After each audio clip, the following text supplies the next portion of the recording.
कौन थे दिल्ली के वह मुख्यमंत्री जो इत्तेफाक से बने थे सीएम? क्यों देना पड़ा था उन्हें इस्तीफा? दिल्ली का राजनीतिक इतिहास हमेशा से ही खास रहा है, चाहे वह मुगलों का काल हो, अंग्रेजों का या फिर वर्तमान की राजनीति का। दिल्ली ने कई उतार चढ़ाव देखे हैं और विभिन्न मुख्यमंत्री देखे, लेकिन क्या आप जानते हैं कि दिल्ली के पहले मुख्यमंत्री मदन लाल खुराना नहीं बल्कि चौधरी ब्रह्म प्रकाश यादव थे। दिल्ली में अक्टूबर 1951 में पहली बार चुनाव हुए। इस चुनाव में जनता ने कांग्रेस के पक्ष में भारी मतदान किया। कांग्रेस की जीत पक्की हो गई थी। उस समय विधायकों की बैठक में देशबंधु गुप्ता को मुख्यमंत्री चुना गया। सब कुछ तय था। यह भी तय था कि देशबंधु गुप्ता किस दिन मुख्यमंत्री की शपथ लेंगे, लेकिन किसे पता था कि एक हादसे से सब कुछ बदल जाएगा। शपथ ग्रहण से पहले ही देशबंधु गुप्ता की एक दुर्घटनाग्रस्त में मौत हो गई।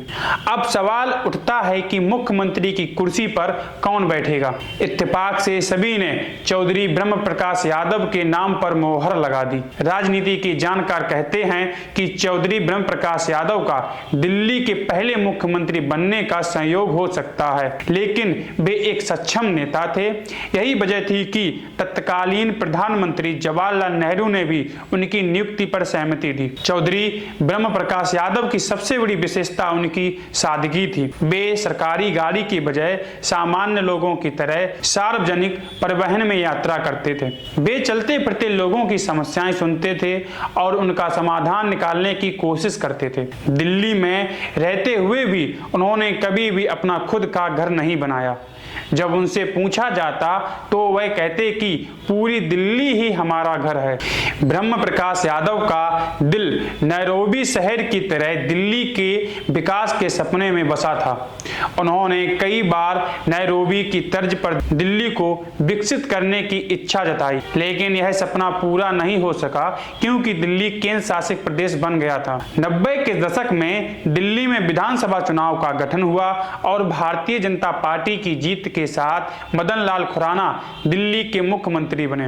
ब्रह्म प्रकाश यादव ने जाट धर्म से दूर रहकर मानव समाज को अपना धर्म मानते हुए राजनीति की। वे जाति और धर्म से परे रहकर समाज की सेवा करते थे।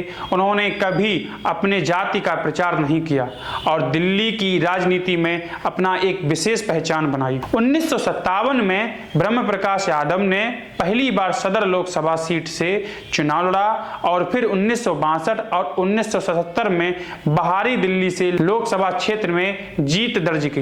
दिल्ली की 7 सीटों में 6 जनसंघ के खाते में जाने के बावजूद चौधरी ब्रह्म प्रकाश यादव ने बाहरी दिल्ली की सीट जीती। 1977 में इमरजेंसी के बाद कांग्रेस के बंटवारे के समय ब्रह्म प्रकाश यादव ने भारतीय जनता पार्टी के साथ कुछ समय के लिए केंद्रीय मंत्री बने।